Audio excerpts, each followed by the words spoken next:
Dear students, school math class में बच्चों आपका हार्दिक अभिनंदन। बच्चों आज हम इस लेक्चर 27 के माध्यम से बच्चों आपको एक्सरसाइज 8.3 जो बच्चों हमने mastermind Chitra publication text book से स्टार्ट करा रखी है। बच्चों क्वेश्चन नंबर आज 2 का बी पार्ट हम कंप्लीट कराएंगे। तो बच्चों यहाँ क्वेश्चन को आप समझने से पहले देखना होगी किस चैप्टर से क्वेश्चन हमारा आया हुआ है। तो बच्चों ये लैंग्वेज वाले क्वेश्चन है, मैक्सिमम मिनिमम यानी उच्चिष्ट व निम्निष्ट में आए हुए हैं। 8 नंबर का क्वेश्चन बच्चों हर बार यहाँ से आता रहता है, इसलिए मैं 1 बाई क्वेश्चन आपको करा रहा हूँ। यहाँ पे यदि किसी समकोण त्रिभुज का कर्ण दिया हो, बच्चों सवाल को लैंग्वेज समझो। यहाँ त्रिभुज कौन सा है, एक राइट एंगल ट्रायंगल है और राइट एंगल ट्रायंगल क्या हो, जिस त्रिभुज का एक कोण 90 डिग्री का हो, यानी समकोण त्रिभुज हम उसी कहेंगे। सिद्ध कीजिए कि उसका परिमाप अधिकतम होगा। उसका परिमाप, बात किसकी चल रही बच्चों, समकोण त्रिभुज की। तो समकोण त्रिभुज का परिमाप है ना, वो आपको फंक्शन का काम कराएगा, वही अधिकतम होगा। बच्चों अधिकतम तय एक वर्ड याद आ रहा है इस अधिकतम तय, यानी जो हमारा फंक्शन है वो मैक्सिमम है। मैक्सिमम का मतलब उच्चिष्ट भी कह सकता है। तब जबकि वह एक समद्विबाहु त्रिभुज है, मैंने कल भी बताया था बच्चों, जब भी क्वेश्चन सिद्ध करने का होता है मैक्सिमम मिनिमम का, तो जो लास्ट वाली लाइन है वही वेरीफाई करनी होती है। इसने कहा ना बच्चों यहाँ सिद्ध कीजिए कि वो बात इसकी करती है एक समद्विबाहु त्रिभुज है। अब समद्विबाहु त्रिभुज क्या हो, जिस त्रिभुज की 2 भुजा बराबर हो या 2 एंगल बराबर दिखा दो, वो भी। अब समद्विबाहु क्या हो भाई, जिसकी 2 भुजा बराबर दिखा दो, ये भुजा इसके इक्वल होगी। भाई ये भुजा इक्वल तब होगी जब ये एंगल सेम होगा और ये एंगल सेम होगा। क्लियर है, ये एंगल 45 है तो कितना होगा 90 है, क्योंकि आप सब जानते हैं कि त्रिभुज के तीनों कोण सम 180 डिग्री ही लेना है। ठीक है बच्चों, यहाँ पे ये निकाल लेना। तो हमें सबसे पहले सॉल्यूशन देखे दूसरे का ए पार्ट। बच्चों यहाँ पे एक समकोण त्रिभुज बना लीजिए। इस टाइप का हमारे पास एक समकोण त्रिभुज है, इसको नाम दे दीजिए ए बी सी। इसने कहा यदि किसी समकोण त्रिभुज का कर्ण दे रखा है। बच्चों यहाँ पर कर्ण दिया है, ये नहीं कहा कि कर्ण कोई नंबर में मिस होकर रखा है। इसने कर्ण दे रखा है तो आप कर्ण को के मान लीजिए। कल भी एक क्वेश्चन आता था, 2 संख्या का योग निश्चित है तो हमने योगफल x + y बराबर के मानता है। इसने कर्ण दिया है तो कर्ण के मान लो, कोई भी वर्ड मान लो। सिद्ध कीजिए कि उसकी परिमाप अधिकतम होगी। बच्चों फंक्शन जो है परिमाप से है। अब इसका परिमाप क्या हो, parameter of the right angle triangle, यानी बच्चों समकोण त्रिभुज का जो परिमाप है, तीनों परिमाप को पी मान लीजिए पैरामीटर, तीनों भुजाओं का जो सम है ए बी, यहाँ पे चलो फिर बी सी और प्लस सी। बच्चों ए बी का मान हमें पता नहीं है, ये फाइंड करना है, और बी सी की वैल्यू में फाइंड करनी है, यानी 2 वैल्यू फाइंड करनी है। अब फाइंड करने का मतलब क्या है बच्चों, यदि हमने कोण ए थीटा मान लिया, हमें क्या निकालना, परपेंडिकुलर यानी लंब निकालना है। अब साइन थीटा क्या हो बच्चों, भाई कर्ण दे रखा है तो लंब बटे कर्ण साइन में आएगा। अब लंब यहाँ पे बच्चों बी सी मान लीजिए और कर्ण है यहाँ पे ए सी यानी के, तो बी सी बराबर कितना आएगा बच्चों, के साइन थीटा, ऐसे निकालना। तो बी सी कितना आएगा बच्चों, के साइन थीटा।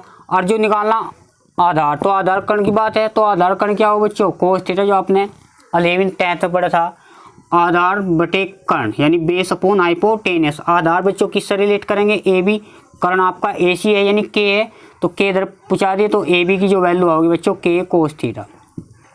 बच्चों सिंपल है क्वेश्चन, आप ऐसे रहने दो। जब भी कर्ण दे रखा हो और आधार निकालना तो बच्चों के कोस थीटा याद रखना। जब कर्ण दे रखे हो आधार निकालना के कोस थीटा, कर्ण मान ले 5 है तो 5 कोस थीटा, और जब ये परपेंडिकुलर निकालना है तो के साइन थीटा। देखो बच्चों बेस, बेस की सब बोल रहे, बेस में सहरा, इससे रिलेट करो थोड़ा फंडे के तरीके से, और कोस सहरा तो याद रखना बेस में कोस आएगा और परपेंडिकुलर में साइन आएगा। अब इसको ही ध्यान रखो, डायरेक्ट आंसर। अब परिमाप क्या होगा, समकोण त्रिभुज का परिमाप, या बच्चों वी हैव दैट, हम जानते हैं कि parameter of right angle triangle, यानी त्रिभुज समकोण त्रिभुज का जो परिमाप है, पी मान लीजिए बच्चों, क्या है, तीनों भुजाओं का सम है ए बी प्लस के बी सी प्लस का सी है। ए बी बच्चों कितना है, के कोस थीटा, बी सी बच्चों के साइन थीटा और प्लस का के, ये हमारा फंक्शन है, ये हमें वेरीफाई करना अधिकतम। अधिकतम का मतलब बच्चों मैक्स।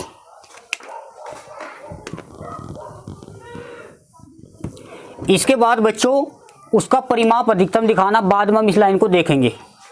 तो सबसे पहले इसका difference set with respect to theta. बच्चों यहाँ राइट साइड में थीटा है तो थीटा की वैल्यू निकलेगी, जिसके भी सापेक्ष आप अवकलन करोगे मैक्सिमम मिनिमम उसी की वैल्यू निकलेगी, याद रखना। तो D P over D theta, बच्चों के कॉन्स्टेंट है किसके रेस्पेक्ट में, थीटा, यानी कोस का क्या हो जाएगा माइनस के साइन थीटा, थीटा का 1 जैसे वहाँ पे एक्स का 1 था, प्लस के कोस थीटा, क्योंकि साइन का प्लस और कॉन्स्टेंट बच्चों 0 होगा। इसको आप यहाँ से हटा भी सकते हो क्योंकि 0 ऐड करोगे किसी नंबर पर वही मिलेगा। अब बच्चों यहाँ पे इसको 1 नाम दे दीजिए। अब एक लाइन याद है आपके, उच्चिष्ट व निम्निष्ठ मानों के लिए आप क्या रखते थे, D Y by D X 0, यहाँ पे डी पी और डी थीटा 0 रखना होगा। तो put D P over D theta आपको 0 रख लेना है। तो बच्चों 0 रखने का क्या फ़ायदा होगा, तो माइनस के साइन थीटा प्लस के कोस थीटा बराबर 0। ठीक है बच्चों, इसको थोड़ा सोल्व करना है। इसमें से के बाहर लीजिए भाई, के बाहर माइनस के साइन थीटा और प्लस के कोस थीटा, साइड में क्या है बच्चों 0, के नॉट इक्वल टू 0, के की वैल्यू 0 नहीं होने की। तो यहाँ पे साइन, यदि के 0 होगा फिर तो के तो भाई भुजा है ना, इसकी कण है तो कण कैसे 0 हो जाएगा। तो माइनस के sine theta plus cos theta. इसके बाद बच्चों 0 चल रहा तो साइन थीटा आप उधर कर दीजिए, यानी 1 माइनस का प्लस हो जाएगा। बच्चों इस टाइप में जब वैल्यू निकालनी हो, जब साइन और कोस इक्वल हो ना, तो कोस नीचे ले आओ, साइन थीटा बच्चों नीचे लाए तो 0 नहीं होने का 1 मिलेगा। जब हम पक्षांतर करते हैं कोस को इधर लाते हैं ना, माइनस का करते हैं, जब 0 हो जाता है ये डिवाइड में चलेगा, बड़े गुणा करके देख लो। ठीक है बच्चों, साइन अपॉन कोस, ये आपका टेन थीटा हो गया। 1 और 1 किसकी वैल्यू है, टेन के पदों में π/4, यानी बच्चों थीटा π/4। अच्छा एक बात बताओ भाई, हमने थीटा क्या माना था, कोण ए बराबर थीटा माना था। जब कोण ए की वैल्यू बच्चों ये 90 डिग्री का है, ध्यान दो पहले, ये 90 डिग्री का है, ये थीटा बराबर हमारा आ गया 45। जब ये 90 है और ये 45 है और ये 45, तो ये भी 45 होगा। तो ध्यान रखना, इसके जो किसी भी त्रिभुज में 2 कोण अगर इक्वल हो, उनकी सम्मुख भुजा भी समान होगी। ये कोण दोनों इक्वल है, ये सेम होगी और ये इसके सेम, यानी 2 भुजाएं समान है। क्लियर है बच्चों, इसको हम समद्विबाहु त्रिभुज भी बोल सकते हैं। समद्विबाहु त्रिभुज कैसा भी हो, उसकी 2 भुजा इक्वल होनी चाहिए। इस टाइप से भी हो सकता है जो भी आपको बता रहे थे, ये 2 भुजा बराबर हो दो, और ये जो समकोण त्रिभुज है कोई 2 भुजा बराबर हो जा, ये इस टाइप से, ये भी एक समकोण भी है साथ साथ ही समद्विबाहु है। तो एक बात तो क्लियर होगी कि बच्चों ये समद्विबाहु त्रिभुज होगा, क्योंकि यहाँ पर 2 एंगल सेम आ गए। तो भाई यहाँ पर देखना, कोण ए बराबर 45 और सीधी सी बात है कोण सी बराबर 45। ए के सामने की भुजा देखना बच्चों क्या है, BC। क्लियर है, और कोण सी के सामने की जो यह AB, यानी AB बराबर 20। मैं एक बात बताइए, कंडीशन पड़ी कोण ए बराबर कोण सी, यदि दोनों एंगल सेम है, इनके सामने की भुजा भी सेम होगी। यह कंडीशन आपने थ्योरम पढ़ी थी स्कूल के अंदर। क्लियर है, यह तो बात क्लियर होगी बच्चे, समद्विबाहु में वेरीफाई करना। अब बात उठती है कि ये अधिकतम फंक्शन अधिकतम होगा, जो सेकंड डेरिवेटिव टेस्ट ही होगा वो तो बच्चों differentiate with respect to theta. X की नहीं बच्चों, एक्स की आदत मत डालो। तो यहाँ पे d2p over D theta square, theta के रेस्पेक्ट में बच्चों के तो कॉन्स्टेंट ही है ना, साइन का क्या हो प्लस के कोस थीटा। ध्यान दो, के तो कॉन्स्टेंट है बच्चों, और कोस का क्या हो माइनस के sine theta. dp over D theta square, बच्चों यहाँ पे माइनस के कोस थीटा प्लस माइनस क्या हो बच्चों, के साइन थीटा। अब प्यारे बच्चों यहाँ समझना ये होगा कि d2p over D theta square, यदि हम इसमें तो माइनस कॉमन लेवे तो हमारे पास मिल जाएगा कोस थीटा प्लस के साइन थीटा। अब बच्चों थीटा की वैल्यू क्या आई थी, आप थीटा बराबर 45 बोल लेते ना, π/4। अब यहाँ पर रख दो थीटा की वैल्यू, कोस π/4 1/√2, कोस π/4 1/√2। एलसीएम ले लो बच्चों, ऊपर 2/√2 यानी √2 आ जाएगा, क्योंकि ऊपर 2/√2 आएगा तो कैंसिल होगा। ठीक है, अब ये माइनस का आ गया बच्चों, इंटू में के। अब ये माइनस का 0 से छोटा है, तो यदि हम देखें d2p/d थीटा स्क्वायर की जो वैल्यू है नेगेटिव है, तो फंक्शन बता दो मैक्सिमम होगा एट थीटा बराबर π/4 पे। तो क्लियर बच्चों, क्वेश्चन आपको क्लियर हो गया। एक बार और समझ लेना, यदि किसी समकोण त्रिभुज का कर्ण दे रखा है, बच्चों क्वेश्चन समझने का प्रयास करेंगे तो सिद्ध कीजिए कि उसका परिमाप अधिकतम होगा यदि वह एक समद्विबाहु त्रिभुज हो। बच्चों समद्विबाहु त्रिभुज तो बाद की बात है, पहले हमको फंक्शन बनाना है। समकोण त्रिभुज का कर्ण दे रखा है, हमने अपनी ओर से का मतलब मान लिया। अगर ये कहता है कर्ण 5 है तो हम कर्ण 5 लेते हैं। अब यहाँ पे बच्चों ये परिमाप देखो क्या हो, समकोण त्रिभुज का परिमाप हो तीनों भुजाओं का सम ऑफ 3 साइड्स। तो यहाँ ए बी प्लस के बी सी प्लस ये, हालांकि हमारे पास तो कर्ण के दिया हुआ था, ये भुजा इसकी मदद से निकाल लो। जब भी आधार निकाल, जब भी कर्ण दे रखा हो और आधार निकालना, तो जो कर्ण दे रखा हो कि कर्ण की कोस की मल्टीप्लाई कर दो। यहाँ के साइन थीटा है बच्चों, तीनों भुजा हमारे पास आ जाएगी। ए बी आपको के कोस थीटा गिवन है, बी सी आपको के साइन थीटा है, और सी यानी के हमने जो एग्जाम में दे रखा था।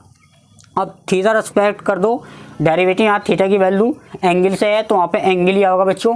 एंगल यहाँ पे थीटा π/4 है। अब ये थीटा हमने ये मानना था भाई, मानना पड़ता क्योंकि ये भुजा चाहिए आपको। ये थीटा कैसे निकलेगा, साइन कोस की वैल्यू के अकॉर्डिंग। तो थीटा बराबर π/4 है। जब बच्चों ये π/4 है, छोटो चलो इस बात को, ये समकोण त्रिभुज है, जब ये 90 है तो ये कितना होगा, 45 होगा, सीधी सी बात है। अगर जो एंगल आएगा उसमें 180 मत है, ये दोनों जोड़ो हटा दो, 30 एंगल भी निकल जाएगा भाई। दोनों को मान लिया थीटा 45 आएगा और दोनों को जोड़ गए 180 मत घटा तो 45 मिलेगा। ठीक है बच्चों। अब हमने एक बात ये है कि पैरामीटर परिमाप आपको ये फॉर्मूला याद करना चाहिए, तीनों भुजाओं का सम। अब इसके बाद थीटा की वैल्यू 45 डिग्री आ गई। अब 45 डिग्री आ गया बच्चों, कोण ए का मान 45 और कोण सी का मान भी 45 है। जब कोण ए और कोण बराबर सी है तो कोण ए के सामने की भुजा बी और कोण सी के सामने की भुजा ए बी, ये दोनों इक्वल है। और difference a with respect to theta क्यों करा, क्योंकि बच्चों इसमें फंक्शन दिखाना है कि हमारा जो परिमाप है वो अधिकतम है, अधिकतम मतलब मैक्सिमम है। तो difference a with respect to X, यानी यहाँ पे थीटा के करना है बच्चों। तो d2p/d थीटा स्क्वायर की वैल्यू कोस का प्लस सेकंड कराना बच्चों, सेकंड का देना भाई। साइन का प्लस का कोस थीटा माइनस चल रहा, कोस का क्या हो minus plus minus minus minus हमने बाहर ले लिया, माइनस के बाहर ले लो। तो कोस थीटा प्लस के साइन थीटा की वैल्यू हमने पास कर दी, ये वैल्यू जो माइनस शो कर रहा है। ठीक है बच्चों, ये जो रिजल्ट मैंने आपको लिखवाए थे इनको फिर कॉपी में नोट करना। मिलते हैं बच्चों नेक्स्ट सेशन में।